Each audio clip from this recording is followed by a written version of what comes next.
All right.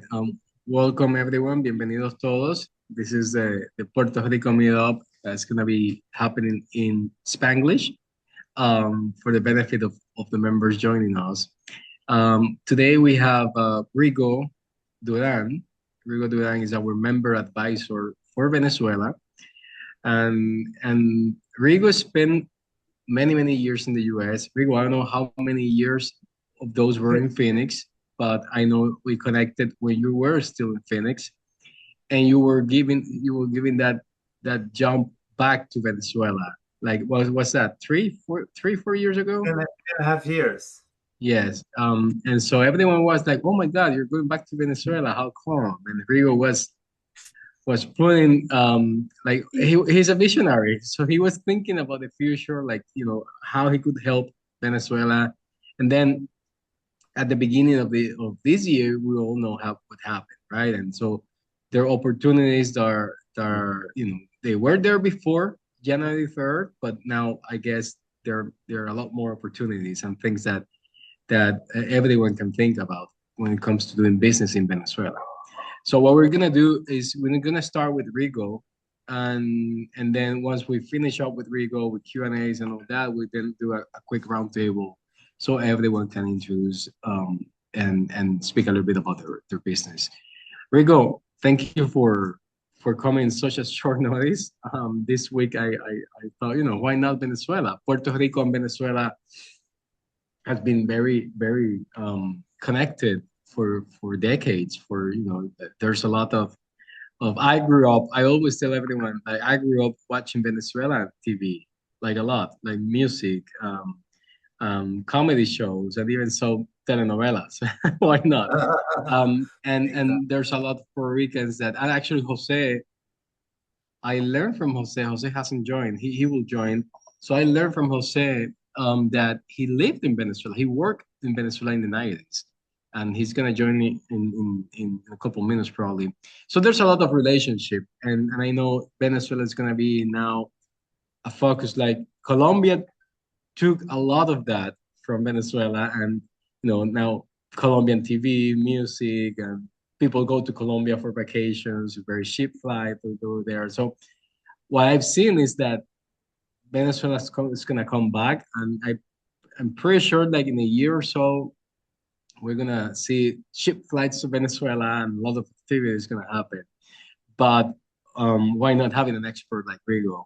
And of course, more than just Caracas, Rigo is based in Merida and can give us the perspective of the whole country, like outside of the capital city. Welcome, Rigo. Thank you for your time. Thank you. Gracias. Well, the introduction was very nice. Thank you for remembering all that stuff. When we just met about 4 years ago, I told you guys about why I was going back to Venezuela, and here I am after almost 4 years. Happy and it's good to be here. But when I first came, Venezuela wasn't in the same position that Venezuela is now, which is it's good for me and for Global Chamber and for the world of business. Of course, 4 years ago, I wasn't.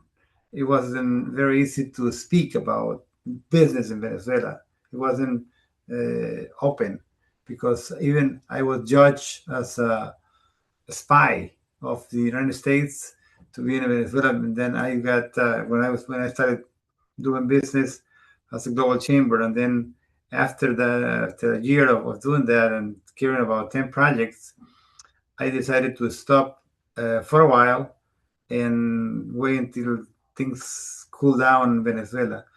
Luckily, in January 3rd of this year, everybody knows what happened, and Venezuela turned into a different Venezuela now. So I want to speak a little bit about the situation in the negocios in Venezuela, how business is being carried on in Venezuela right now. But for one thing, when I first came, all the TV was a cable TV, and you paid like $30 a month to get maybe I don't know 20, 30 channels. Today, everything is fiber optics in Venezuela. I was amazed that in the US, still fiber optics is not all over. I was just last month in Phoenix, Arizona, and a lot of the people still use cable TV. So here in Venezuela, everybody's using fiber optics, and you pay $30 a month, 35, maybe 25. Somewhere there are different companies, different prices. And I have in my house, I have 1,000 channels. I can see the world, so we are connected to the world because you can pull the channel from Africa, from Japan, anywhere in the world, and really uh, listen or understand the news and see what's happening. So that's something that the industry here in Venezuela had a big jump from cable to fiber optics, and that's the thing. It's very advanced now in Venezuela for doing that. In regard to situation of the business in Venezuela, well, um, it's been 6 months since Maduro is happily living in New York and enjoying the different life that he used to have. So um, a lot of many companies uh, from the US, actually, especially in the oil business, are now doing business in Venezuela. I think there are 6 companies now that are um, installed in Venezuela and doing business in Venezuela, exporting the oil to America, to the US. So that's something that didn't exist 6, 7 months ago. It's bringing a lot of revenue to Venezuela from the sale of about 1.2 million barrels per day, which is, the price that we have right now, which is about $100 a barrel. You can imagine the money that is coming into Venezuela through the U.S. banks. That's something that is very good because the Venezuela doesn't come through the Venezuelan banks, so the politicians get access to that money, but it's coming directly to the industry and to the people in Venezuela. That's one thing.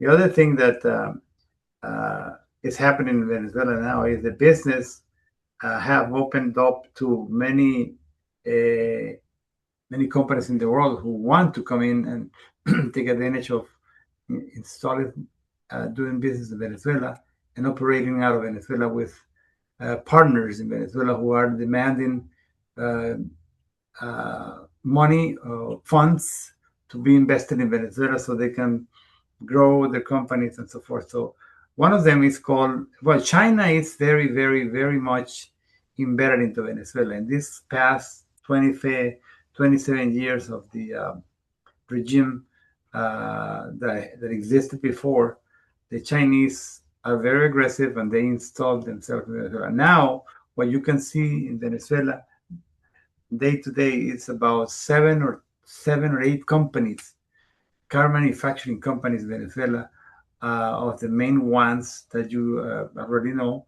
Cherry is one of them. Um, and another one is Yutong for the buses in Venezuela is there installed. So you see a lot of different brands of cars in Venezuela. Jack Motors just opened up a humongous business in Venezuela. Well, they installed their business in Venezuela about 12 or 14 years ago.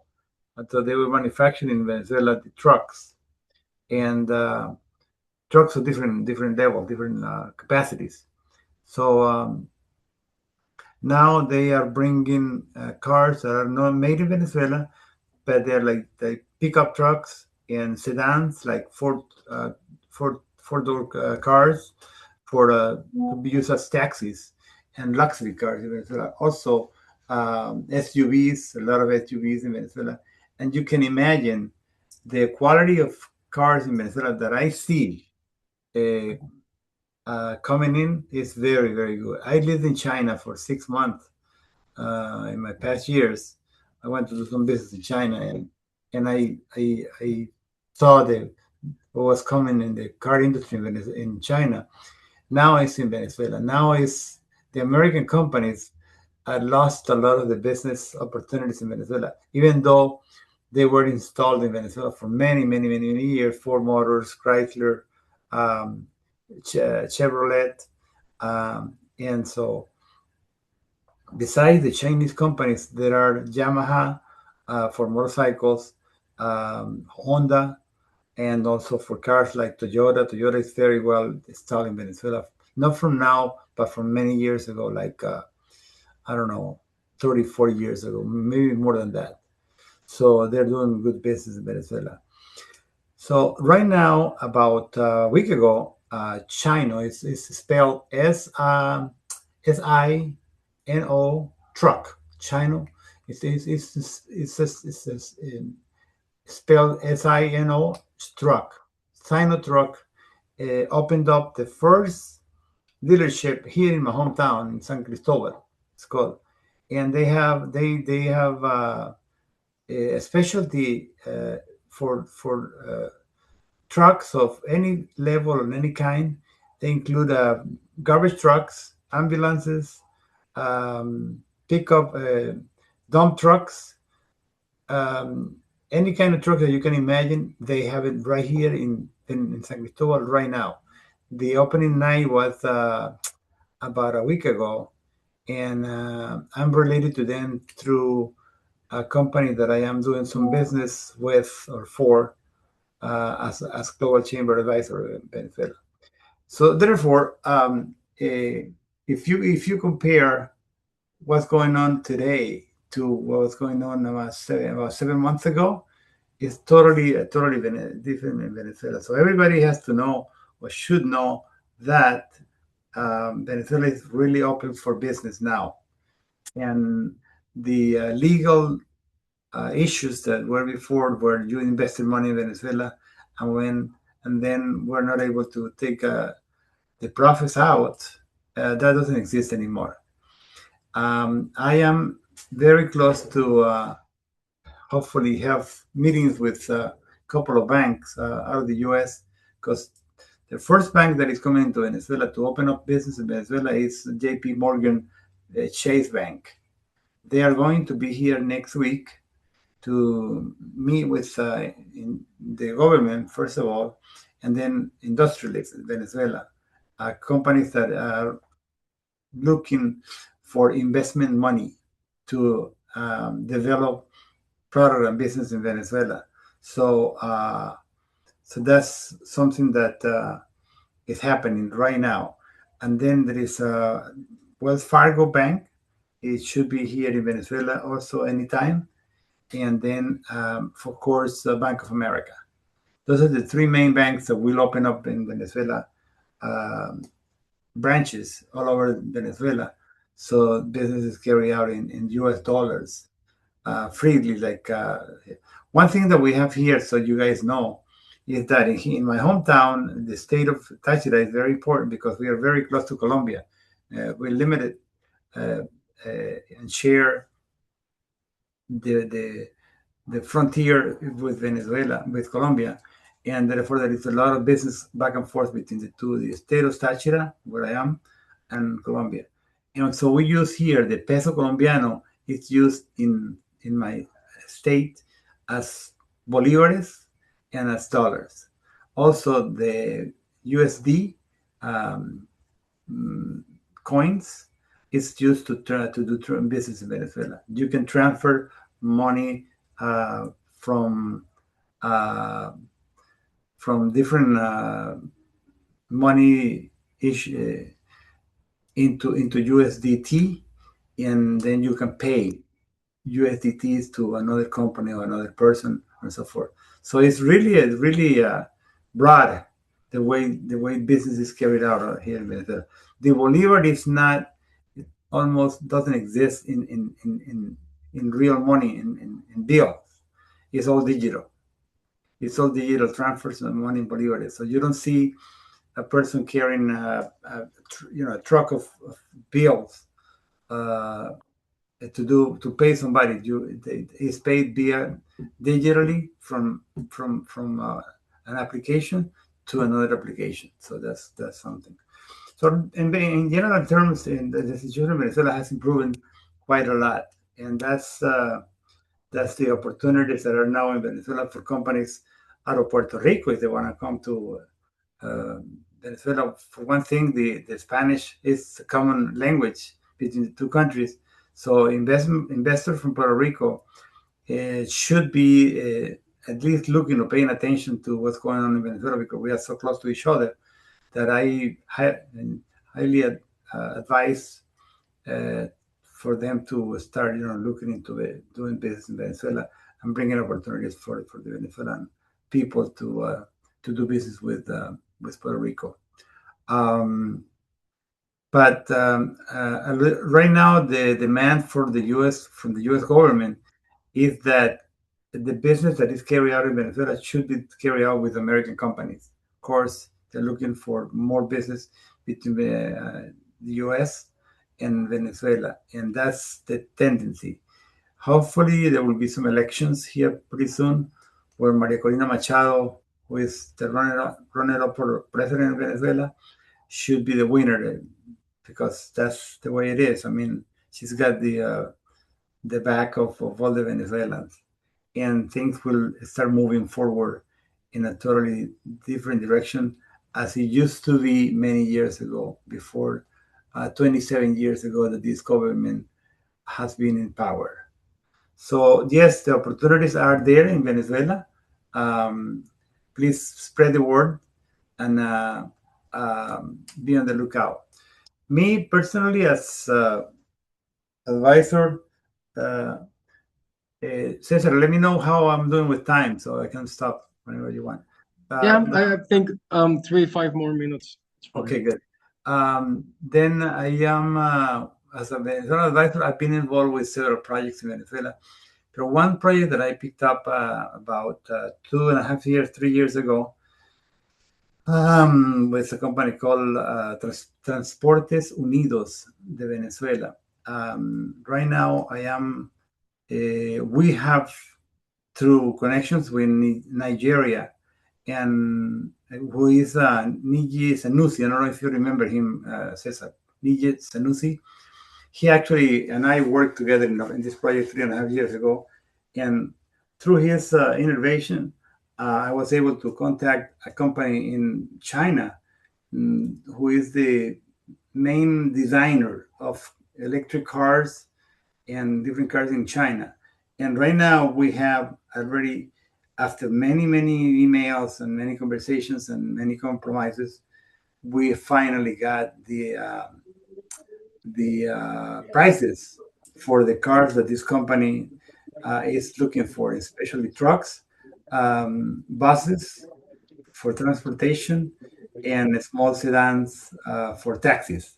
So this company is in relationship with the Venezuela Transportation um, Company, who gathers about, I think it's 150,000 bus taxi owners who are willing to buy the cars that we are going to bring to Venezuela from China. So right now we are in the phase. Uh, the first phase is already passed. We already got the prices and we are working with them. So now I am starting to work to bring the investors to this project, which is going to be about, first phase for the first year is about $300 million investment to get started and to bring the first uh, 24,000 cars to Venezuela, trucks and cars and buses. And then the program is in 5 years is gonna hopefully reach about $1.2 billion in investment. It's very secure because but when I say we, it's the company that I represent or do business for, is it's got the sales of the cars uh, through the banks that we are going to be looking for the investments, and then the banks will pay the loaner or the investor immediately right after the sale of the car, and then the banks will finance the cars to the Venezuelan people in 1 or 2 or 3 or 5, 10 years, whatever they they do. So that's what I'm working on right now, and that project, spending a lot of time. In fact, I'm working with Cesar on that, and with Doug Bunky on this. But it's very exciting to be in that position, and hopefully, if anybody of you have connections with JP Morgan, with somebody or up in the scale of business, and I would appreciate an introduction so I can start dealing with them and see presenting the project to them and the models of the car. We have a website that it should be ready in another 2 weeks, that shows all the different cars and the business plan and so forth. So basically, that's what I have for Venezuela. It's open for business. Good opportunities. Take advantage of it if you are in the investment opportunities. If you want to come to Venezuela and do business in Venezuela with a partner in Venezuela, this is the time to do it. Thank you. If any Thank you, questions, if Rigo. anybody has any questions, I'll be happy to answer some questions. Sure thing. Anyone questions? And just to mention, we are in a webinar mode, and so there are 6 people under attendees.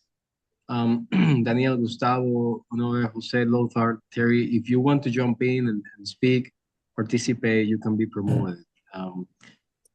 Jose, welcome. Sorry for all the Thank you. struggle to No, join. I no, actually talked about you because I was telling about the Puerto Rico Venezuela connection, and that I learned recently that you lived and worked in Venezuela, right? yeah. So Correct, if you correct. can introduce yourself, Jose, and then come up with a question for Rigo, that would be great. Sure, go ahead. Awesome, awesome, Cesar. Rigo, un placer. Mucho gusto. Nice to meet you. Yeah, I'm in the franchise business. So I lived in Venezuela back in the 90s before Chavez. And then, after I keep going back, helping Venezuelans move to the US through investments and franchises. But now in Miami, with a group of people, we're looking to bring franchises into Venezuela. We're trying to work with the US Embassy. We already contacted John Barrett, the new commercial attaché for the United States.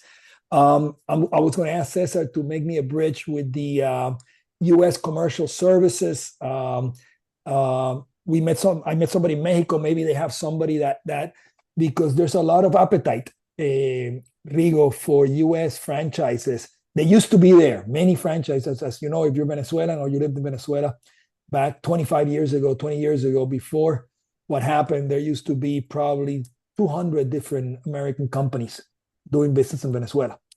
So we're trying to see if we could do an event in Caracas on October.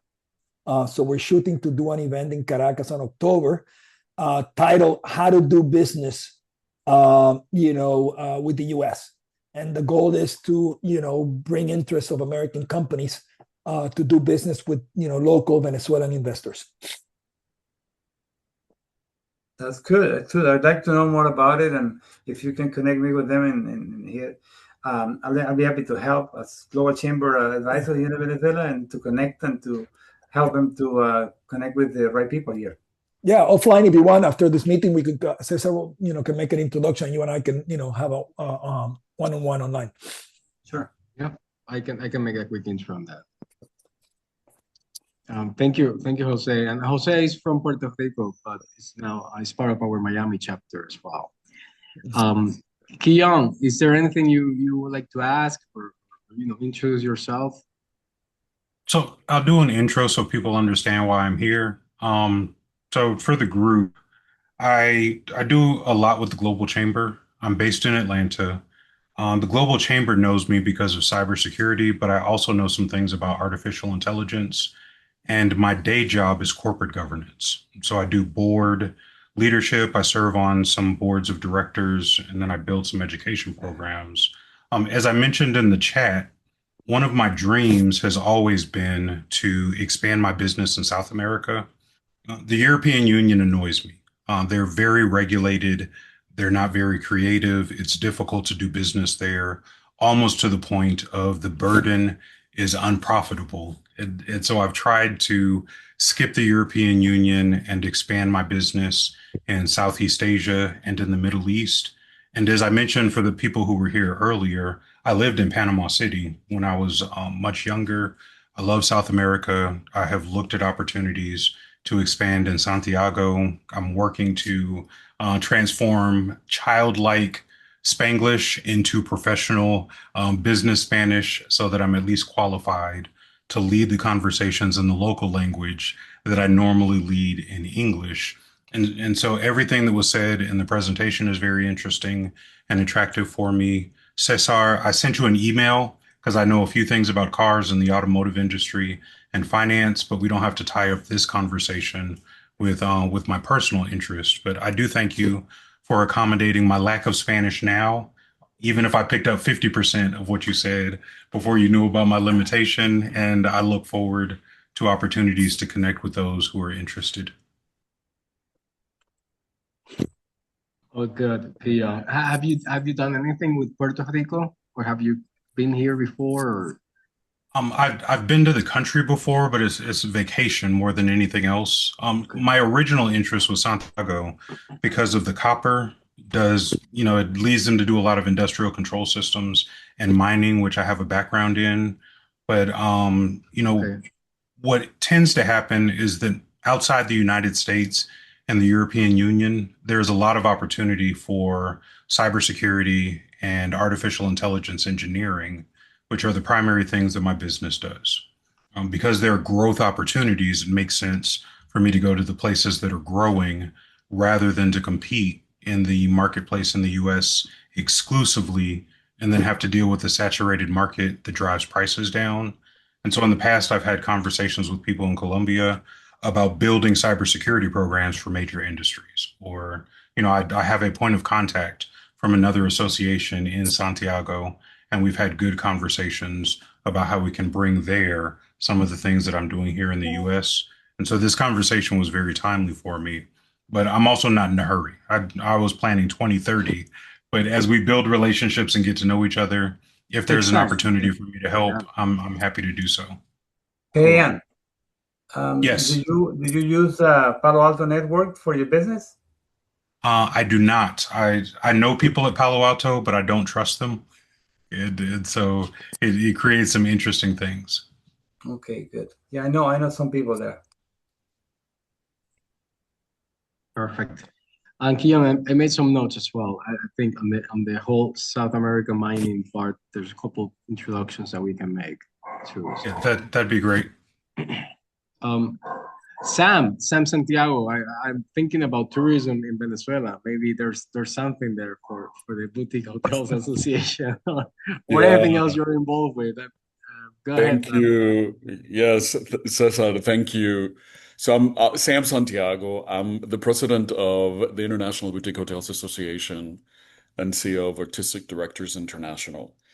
The boutique hotel project is based in Mexico City, and it aims at developing standards and certifying boutique hotels and making sure that they're profitable and provide the unique exacting service that the industry is known for. So one of the things that we definitely want to explore is the possibility of doing something that we are already in conversations with Cuba about.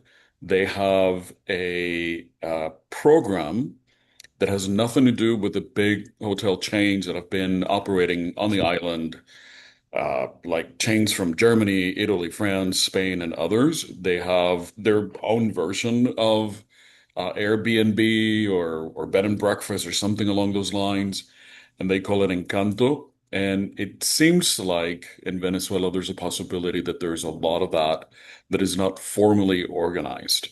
So, if there is an opportunity to connect to the travel and tourism authorities there, it would be absolutely fantastic because we have, again, standardization, we have certification, we have training, and we know the market. Obviously, the nuances of the Venezuelan market, we don't know exactly, but we can learn and adapt what we've been doing in countries like Mexico and what we're soon to be doing in Argentina in Spain and a couple of other countries where we're getting ready to expand the work that we're doing outside of Mexico.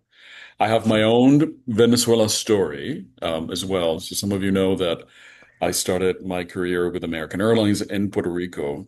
And for those who don't know this, the first ever service into Caracas from any U.S. territory was between San Juan and Caracas. This is over 30 years, maybe probably 40 years ago. American Airlines was flying daily from San Juan to Caracas and was one of the ways that a rather large and beautiful Venezuelan community formed in Puerto Rico. So we had the opportunity to take care of our Venezuelan brothers and sisters, daily traveling to or through San Juan to many other destinations. So I'm so happy to hear this great news of how things are improving. I'm already reaching out to some friends and trying to figure out, how I can help. So yeah, very, very good news coming out of Venezuela. Thank you. Thank you, Sam. So Rigo, if you bump into someone in the tourism industry, think about Sam. He's doing a great job. There is a company here called I have it in my cell phone that they do a lot of tourism here in between. They take people from Caracas to different places in Venezuela where the uh, the states have a lot to offer. So um, they're pretty organized. I took a vacation 2 years ago from my city, San Cristobal, to Margarita Island, Yeah. and it was 15 days. I paid one price, and me and my wife, we really had a good time down there and enjoyed the visit. So they called me about 2 days, 3 days ago. They keep calling people and I am going to take another vacation here to a different place. But they are very big in that area. Yeah, the good news is that we're not a travel provider. We're not a service provider, so we're not competition. We're a capacity building organization. So through courses and through certification processes, as in obviously working with the local authorities, we develop standards and we eventually certify these boutique hotel properties. And in countries like Venezuela, where maybe the boutique hotel concept is not even widely known, or maybe they do it, but they call it something else, we can align what's going on in the country with what's going on in other places in the world, other destinations that have really taken advantage of this concept and have elevated their travel and tourism ecosystem. So what used to be a little, 20-room hotel that really didn't have a whole lot of traffic, limited occupation, now, they're operating at a much higher capacity. And obviously, their revenues are just not revenue. They're turning all that revenue into profits because we're providing them with a blueprint that helps them take whatever property they have to the next level. So I'm going to leave it at that. And I'm happy to put my contact here in the chat. I don't want to monopolize the conversation. Gracias, Sam. Arnaldo, are you able to say a few words? You're actually, I met Rigo through you, I believe. And so Yeah. that's a really good connection. Rigo, good to see that everything's going well. And Congratulations. you haven't gotten old at all. You look the same, Orlando.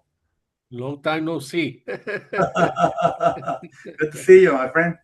Yeah, it's Cesar's been doing great. I mean, he's busy. He's all over the place, but it's you and I we stay more to Puerto Rico and you in Venezuela, but Cesar he's talking to everyone in the world all the time, so he's doing a great job. How you But doing? it's good. It's lots of changes in the world, and Venezuela is moving along nicely. So congratulations. Over here, I mean, everything's been a little bit slow. But we expect things to pick up. And so it's looking forward to see how we can do together. Great, terrific. Well, do you hear my presentation? You came a little late, Yes, I but was able to hear. Yes. okay, good. Thank you. And Nando, if, for those who don't know you, if you can introduce yourself and tell them a little bit of what you're doing, both on your business side and on the cluster, that would be great. Yes, I specialize in insurance, bonding, and infrastructure, and I preside the Puerto Rico Virgin Islands infrastructure cluster. And we're always looking to see how we can help the members grow their businesses and educate them on future opportunities. And we know a lot of Venezuelans from when they were in Puerto Rico, and I met Rico in Arizona, and he moved back to Venezuela. So this is a symbiotic relationship. Hopefully everything will get better because, for a couple of years, everybody was, going out of Venezuela. Now it seems like people are starting to come back in. Yeah, that's happening right now. Fact, two of my nieces, my niece and her husband, just flew in back into Venezuela after being in the U.S. for 3.5 years. They landed about a week ago, back to live in Venezuela. They bought a small farm and they bought a house here with the money that they were able to raise in the U.S. And now they're happily back into Venezuela to work here and to live here in Venezuela. A lot of people are doing that. Yeah, I was just in a meeting with the Corps of Engineers, and it does look like all of the Caribbean, Central, and South America will be handled from Puerto Rico. So that's really good, very positive news for Puerto Rico and for our involvement, in other projects through Latin America. Good deal. Lots of opportunities, no doubt. Thank you, Arnaldo.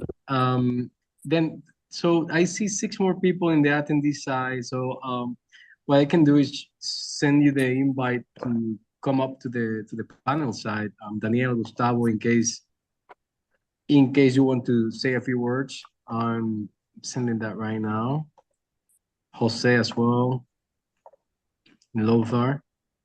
So let's see. Daniel is coming up and Gustavo is coming up. So also a member, Gustavo, if you can say a few words, introduce yourself, tell us if you have any Venezuelan story to share or anything, that would be great. Hello, guys. I was just running my bike here, so I am remotely connected this afternoon. Nice show. I've been like a fly on the wall, just listening in. Venezuela has some challenges. I'm an insurance agent. Basically, in the employee benefit sides, on the employer side, on the commercial side of the business. So I guess it's going to take a few years before it stables up a little bit. But Rigo, can you say something about it, about the insurance marketplace, if you have any idea? Yeah, in fact, when I came here 3.5 years ago, I'm retired out of the U.S., so I live out of a pension that I draw money every month, plus some of the savings that I had.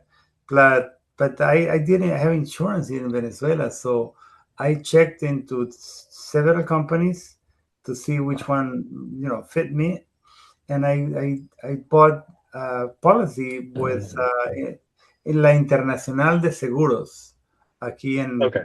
Venezuela, which is pretty good. So far, it's been great. I bought it it cost me $2,500 for up to $100,000 of protection, and so yeah, there are about let's say maybe 8 insurance companies that do the same thing here. So people are starting to get back into buying insurance because the what the government offers is not very good, and the private clinics, of course, are very expensive. So the problem is that a lot of the Venezuelans don't have the dollars to pay for this. As you guys probably know, the salary here in Venezuela for, let's say, blue collar worker is probably about $3 a month. That's what they make here today. It's terrible. So one of the things that this new uh, relationship with the U.S. is going to do, hopefully, will be to increase the salary of Venezuelans, and then we will be able to buy more and so forth. So, but yes, the insurance companies are here, and they insure cars, and personal insurance, and then of course institutional insurance for companies like you do, Gustavo. Okay. Um, my cousin is from Venezuela, um, and so he had stories about the security situation over there. He had to leave Venezuela. He's now in Florida. Actually, he came to Puerto Rico for some time. He spent here like 2, 3 years. Then he moved on to Florida, to South Florida, and there's a huge Venezuelan community in Florida. And the reference that I have from Venezuela is out of that, and my wife that she flew there once before Chavez, and she loved it. I think Venezuela is I mean Venezuela. You were talking about pickup trucks. I think there was a figure that was saying that Venezuela before Chavez was the second largest importer of Ford F-150s prior Yes. to Chavez. So the opportunity is there, uh, and you have the resources. So I see a lot of positives coming down to Venezuela soon. Do you know if the Bolivar is going to change at all, or are they going to The keep the Bolivar, same? you mean the exchange rate? No, the because I think didn't Chavez change the peso bolivariano?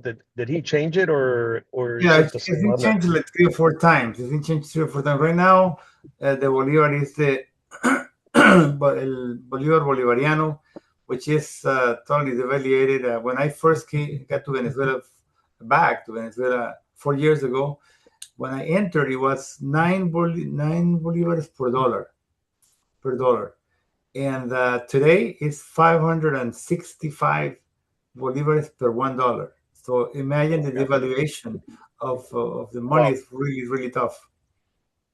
Wow. Yeah, Well, it's it's nice talking to you. I am like a fly on the wall, just listening in, Thank uh, you. and love the conversation. So have a nice one, guys. thank you, Gracias, Gustavo. gracias, Gustavo. Entonces, Lothar, directly from Illinois. Lothar, you want to introduce yourself? Say a few Yes, words? yes. I'm Lothar Solomon, and I am a member of Global Chamber Chicago. And what I do is my company, zgworldwide.com, is a multi-specialty group of IT and business services consultants. We have a great diversity of services. We're kind of unusual in consulting as our platform company is not a typical consulting company. What that I mean is we're disrupting the consulting industry. Just like Amazon doesn't make most of the stuff they sell, or Airbnb doesn't have rooms, but they provide rooms all over the world. We don't have employees, they're all independent contractors. And this is a business model that works out well. And we have people all over the world. We have a number in Latin America, Europe, Asia, and the one way to understand what we offer is our e-pamphlet. This is a unique document that I'm not aware of any other consultancy in the world having something like this. gives an expertise summary of everybody in our network. We don't, just say, we offer the service. We have, a description and summary, and it's an interesting document. The bad thing is it's 30 some pages long. And but I offer that as an alternative to LinkedIn. A lot of people always want to see our LinkedIn, but our LinkedIn, our website, you can't do service to what we offer on LinkedIn and our website. So if anybody really wants to see what we're about, I'd be glad to send you our e-pamphlet, and I left my email address on the chat. So thank you. Thank you. Thank you, Lothar. Everyone, I've seen a couple of you already put your info in the chat, but if you haven't, make sure you do it so everyone can connect with you. And then last but not least, Daniel. Daniel is a new contact referred by our member Jorge, who I saw disappear from the call. But Daniel, welcome. I'm pretty sure you did mention Venezuela in our call last week, but I might be wrong. Yeah. I mentioned, hi everybody. Hi. I'm Daniel from Puerto Rico. I am new as a guest because of Bore that I think he left. The reason I contacted Cesar through Jorge is because we are a software company focused on the printing market. We came from the Xerox world, and we are now selling software solution or cloud solutions. We currently have customers in Venezuela right now. We sell mainly to the copier dealers, a solution to make management of basically copiers that are in lease or through maintenance contracts. But we are also selling workflow solutions, automations. We haven't had any issue selling in Venezuela. We are selling in US dollars. And as Lothar mentioned, we have many contractors around the world that make implementations, installations. This is we're not involved in hardware. Everything is software, is cloud. So implementation can be done remotely. So we are expecting continue growing in Venezuela, as well as other countries like Mexico, Colombia, Chile, and Argentina that are the main cities, the countries that we are doing business right now. But the reason we are here, we would like to continue growing. So nice to meet you, everybody. Good luck. Gracias, Daniel. Thanks. And connect with Rico, Daniel. You never know. You never know. In that part of Venezuela, maybe there's a connection for you there. Rodrigo, any final words? Anything you would like to give us as a close? Well, yeah, in regard to the Venezuelan Movimiento project that I am helping here as a Global Chamber advisor, if any of you have connections with Bank of America, Wells Fargo, or JP Morgan, I would appreciate an introduction with somebody higher up, in the business, because we're talking a lot of money here. It's $300 million for the first phase, first year of the project. It's a secure, very secure way to do business, because the buyers are under our control. In other words, they will be financed by the banks, which that's what they do. The banks loan money to everybody. And then with the new policies of Venezuela, the new politics also, it's more secure now to do business in Venezuela and to recuperate the investments that they bring into Venezuela. So that's what I can say right now. That it's a great opportunity. A lot of companies are looking into doing business in Venezuela and actually moving into Venezuela to partnership with Venezuelan industry and grow. So welcome. I made a note, Rodrigo. I'm gonna tap into some contacts and see if we can help you. Sam, raise your hand in the comments. Thank you, Cesar. Rigo, a question for you. Are you married to these bank brands or No, no, not at you'd be all. willing to? Okay. And the Yeah. reason I ask is I have a couple of contacts with Bank of Texas. And for those who Okay. are not familiar with Bank of Texas, their expertise is oil and gas. And I know that there's more than oil and gas in Venezuela, but that's how they build all their wealth. And while they're a smaller bank, they are a very, very solid bank. So they are in Oklahoma, they're in Arkansas, and they're in other parts of the country where there is oil and gas activity and production. And that's their deal. In fact, their former head of oil and gas wealth is a dear friend. Him and his wife were spending time with us at our beach house in Mexico.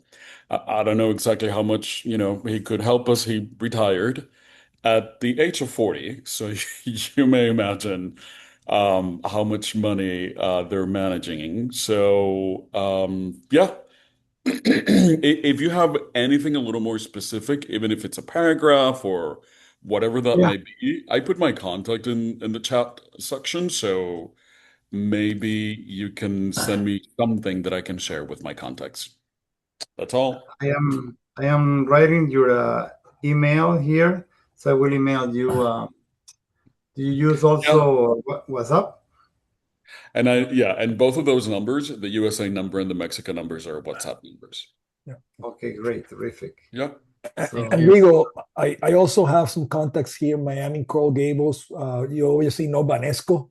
They have an independently owned bank here in the U.S., charter bank. Obviously, it's not tied to the Venezuelan Banesco, but I know a couple of executives there, and they've been doing some deals, pretty large deals, in Dominican Republic and other places. So maybe I could help you there. And also Amaranth Bank. It's a newer bank, but it's transformed. So those two, I can get you some contacts in there. Amaran, yeah, Amaran is a new bank. Okay, thank you, Jose. That will be nice. Again, I got your email here ready, so I'll send you guys a note on the program. So if you can hook me up with so those banks, those are the banks that are willing and eager to listen to opportunities in Venezuela and how to do business in Venezuela. And I personally have one that I am handling with this project. It's the total amount will be $200 million by the time it's 5 years. 5 years. And one thing that I should indicate also is 70% of the transportation automobiles or vehicles in Venezuela are 20 plus year old. So you can imagine the conditions that these buses are having today. So the opportunity is great, the demand is there, and all we're looking for right now, we have the supplier from China. China is the only country in the world, and the company in China that we are dealing with, that can supply this amount of cars, 24,000 cars for year one, and then it will grow to about 450,000 cars by the time we're done. And of course, once it gets going, it'll be going from many years. Yeah. So yes, thank you for your contacts, guys. Appreciate that. Thank you. Thanks, everyone. And thank you, Rigo, for your time today. I bet there's going to be a lot more Venezuela conversations around the world. So that we look forward to more opportunities there. And so for everyone, in regards to Puerto Rico, we do have an in-person event on July 13th. It's going to be at Parallel 18 offices. And we're going to do that with their international cohort of companies. And we're going to be hosting one of our members from Mexico that's going to be visiting. And then the next virtual meetup is tentatively set for August 6th. And we're going to be also partnering with Parallel on biotech. So we're going to be covering a little bit of biotech there. So all that info is going to be coming to your inbox in the next couple of weeks. Thanks, everyone. Have a great rest of your day, and let's see you in the next one. Gracias. Good luck in your business, guys. Good luck in your business. Likewise. Okay.